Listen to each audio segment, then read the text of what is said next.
What's going on, YouTube? This is Just My Opinion, and today I'll be reviewing Yeezus Christ himself, The Life of Pablo. Now, Kanye West, I shouldn't have to get into too much backstory on him. He is a rapper and producer from Chicago. He has been one of the most influential and one of the most popular figures, not just in hip-hop, but in music in general over the past 10 to 15 years. And he has also been one of the most obnoxious figures over the past 10 to 15 years as well. But yet he still continues to drop classic album after classic after classic after classic after. Now this is the follow-up to the 2013 album Yeezus. That was the last project he put out before this one. A project in which I was pretty disappointed in, one of my least favorite Kanye West projects. I won't get into too much why, because I'll probably wind up reviewing that at some point on this channel. Now, whether intentional or not, the marketing behind this album by Kanye West was borderline low-key genius. He decided to bring back Good Fridays, which he would release a new song from the album each Friday prior to the release date. He also changed the name of the album several times. He changed the track listing several times. He changed the album artwork several times. And even after the album was released exclusively on Tidal, he went back and remastered and revised several of the tracks several different times. With each time the project was getting changed and altered, whether before or after the release of the album, it got people buzzing and hyping every single time to see what Kanye West was finally going to put out. So did the album meet up to its expectations? The short answer is no. The album was a complete mess, but like any mess, there are some hidden gems. For instance, the first song on the album, Ultra Light Beam, fantastic song, one of my standout tracks on the album. It was a very minimal beat that was driven by a gospel choir in the background, and it was very gospel inspired. Betty Wright sang her ass off on her verse. There was like a little sermon piece by Kirk Franklin at the end of the track, and Chance the Rapper by far stole the show on this track, put out one of the best verses on the entire album. It actually sounded like this probably should have been on Coloring Book, Chance's new album, but Kanye West heard it and was like, oh, let me get this track for my new album. Perhaps the most underwhelming part of this song was Kanye West himself, and that was one of the problems with this album as a whole. There were several different parts of the album where Kanye West let his features outshine him. But overall, though, it was still a fantastic track and a fantastic start to the album. Now, the next track is Father Stretch My Hands Part 1. And the original beat on this song sounded kind of demo-ish, but he definitely revised it and cleaned it up on the remastered version of the song. Kid Cudi sounded okay on the chorus, but it was when Kanye West came in and started rapping that I knew that this album was going to be a disappointment. If I fuck this model and she just bleached her asshole and I get bleach on my t-shirt, then I'm gonna feel like an asshole. I waited 3 years for this album for you to rap to me about a bleached asshole.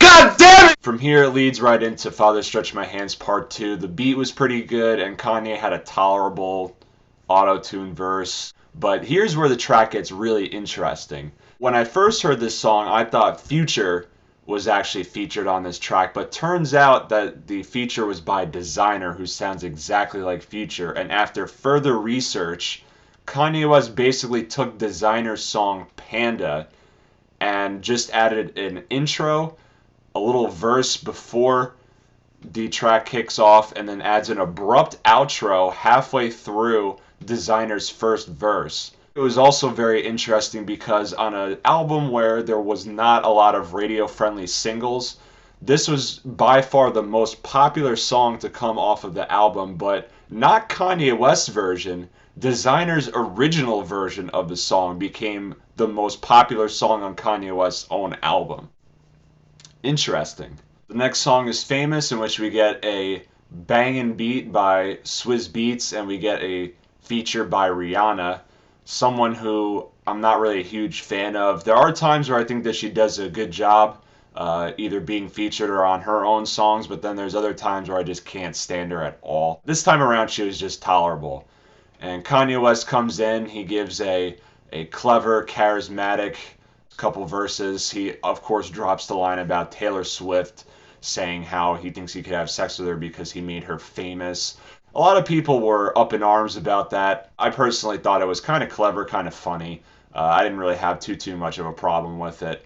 The only gripe I would maybe have about this song is I didn't really care for the beat change up at the last third of the track. But overall, this is a pretty decent song. We then get Feedback, which I like the revised version of this song better. The beat actually sounds like it could have just been a leftover from Yeezus, very noisy. Kanye West again sounded very clever and charismatic on his verses, but then the track abruptly cuts out and Kanye West gives us this weird Black Oprah snippet. What was the point of putting this on the song? The next song was Lowlights, kind of an intro before the song Highlights, and this was completely pointless. There was just a chick talking for 2 minutes that I'll never get back in my life. So then it goes right into Highlights, which features Young Thug, who I personally can't stand for at all. Not really sure why or how he even got into the rap industry. But then Kanye West's auto-tune sounds awful on this track as well, and I couldn't even tell the difference between Young Thug and Kanye West for like the first 30 seconds to a minute of this song, but that wasn't the main problem with the song. The main problem was the lyrics. He took some cheesy shots at Ray J, and Ray J's not even relevant anymore, so who really cares? But that wasn't the worst line. The worst line was in the beginning when he says that he wishes his dick had GoPro so he could go back and watch it in slow-mo. This has just been such a frustrating listen so far. I don't know how this album could get any weirder. But as soon as I say that, we get into by far the weirdest moment on the entire album, which is Freestyle 4. I did really enjoy the beat on this. It kind of has a very eerie vibe to it, but Kanye West just sounds absolutely manic on this entire song. What if we fuck right now? What if we fuck right now? What if we fuck right now? We then get the skit I Love Kanye, which I actually wish he could have turned this skit into an actual song. I thought that the idea behind this skit was actually more creative than any of the songs that I have heard on this project yet so far. Now, after this skit, though, the album really starts to get more and more better songs throughout the entire project, starting with the song Waves. I love the beat on this. It features kind of a really warped choir. Chris Brown was featured on this, and Chris Brown actually did an outstanding job. I never really hated Chris Brown at all. I always thought that he had a pretty nice voice. I don't know why a lot of people hate on him so much. Again, the most underwhelming part, though, of the song was Kanye West. He wasn't really on the song as much as I would have liked him to be. We then get the song FML, a standout track on this album for me. I love the beat on it. It's very minimal but very chilly at the same time. And I love the way the beat builds up as the song progresses. I thought Kanye did a good job as far as auto-tuning, singing, and rapping on this song. I thought this was one of the best moments of auto-tune from Kanye on this album. It also had a theme that stayed true to the end for one of the first times on this album, basically about Kanye West feeling tempted by all these women to become unfaithful to his wife Kim. And once The Weeknd entered this song as a feature, the track basically reached a moment of epicness. We then get by far the best song on the entire album, Real Friends. This was leaked before the album dropped and is by far my favorite song on the entire album. One of my favorite songs so far on the entire year. This is vintage Kanye right here that a lot of people were expecting to hear from this album.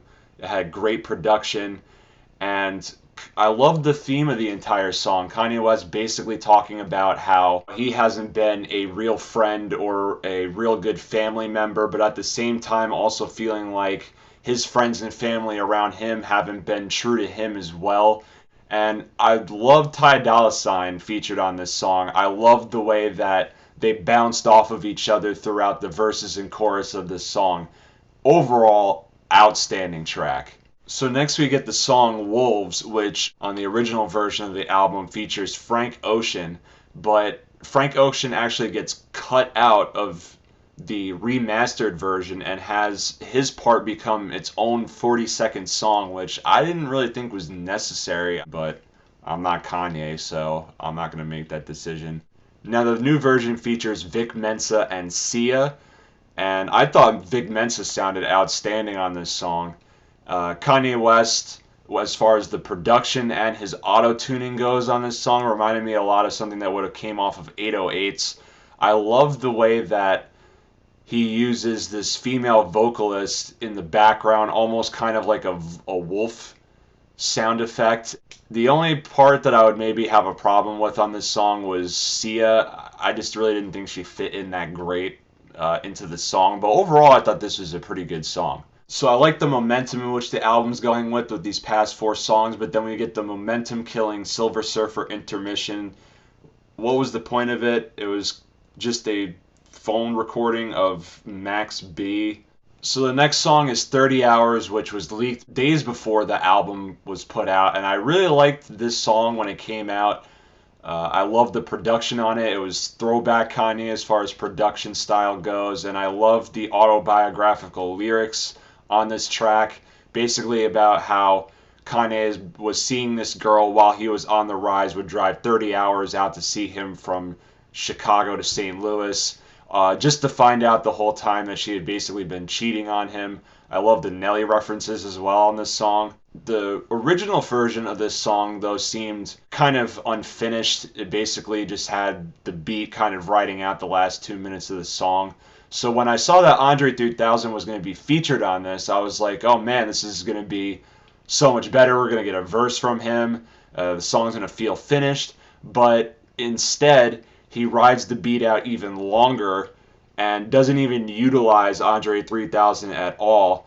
And Kanye West just rambles for the last 3 minutes of the song. He even took a phone call mid-recording. That's how much he did not care. And this song had so much potential, and he completely ruined it. We then get another leaked song from this album, No More Parties in LA, produced by Madlib, underground hip-hop producer. Definitely has a vintage Kanye West sound to it. Features Kendrick Lamar. And Kanye West on this, not only did he drop his best verse by far, hands down, on the entire album, but he did something that's very rare today in hip-hop music in general. And he actually outshined Kendrick Lamar on a song that Kendrick Lamar was featured on. We then get the song Facts, which was the first leaked song from the album. I was kind of hoping this wouldn't make the album. I didn't really care for it when it first came out. There was a revised version of this which featured a completely different beat, but the beat couldn't save this song for me. To me, it was basically just the lyrics and what Kanye West was talking about that killed it for me. This was basically another diss song against Nike for them not basically co-signing Kanye West and Kanye West having to go with Adidas as opposed to Nike for his shoe deal. He's done this before in the past, but more interestingly on the song New Slaves. And Kanye, if you were to ever work with Nike, or if you ever thought that you had a chance to work with Nike, you definitely ruined it by these 2 songs here. Now, the original version of the album, the closing track was the song Fade, which I actually thought, to me, was one of the standout tracks on the album. I actually kind of really liked this song. It kind of had this dancey type beat to it. I love the bass line on it. Ty Dolla $ign sounded outstanding on the song. Even Post Malone, I thought, fit in really well. Again, the most underwhelming part of this song was Kanye West. He really only had 3 lines on this song, and one of the lines he basically kind of paid an homage to Aaliyah for the song Rock the Boat, which is actually a fantastic song. I suggest if you have not heard that ever, check it out. But overall, I thought this was a great song, and it was a great way to end the album off. The new version of the album has a new closing track titled Saint Pablo, which I thought again sounded like vintage Kanye. Definitely talked about a lot of the current issues going on in his life. He addresses him becoming broke, and also talks about his Twitter rants and his mental state. Again, I thought Kanye West did a good job. The only problem I may have had with this song is the fact that I think it kind of dragged a little bit. It was 6 minutes long. So in conclusion, Although I did enjoy this better than Yeezus, I would say, it was still a very disappointing album to me. But there were three main differences, I think, between this and Yeezus. The first of which being that Yeezus, although I didn't care for it that much, it sounded cohesive as a whole, whereas this one completely did not sound cohesive. Second being that with Yeezus, I thought that Kanye was trying a little bit too hard to sound weird and different, whereas with this album, it sounded like he wasn't really trying to be weird, but it was just naturally weird. And the third main difference is that, unlike Yeezus, there are several tracks on this new album that I could definitely see myself returning to in years to come. But again, as a whole, I didn't really care for the album. I guess what I'm trying to say is that I miss the old Kanye. So overall, I rate this album a generous, very generous 6.5 out of 10. This is just my opinion, and it's time for me to go bleach my asshole. See you, YouTube.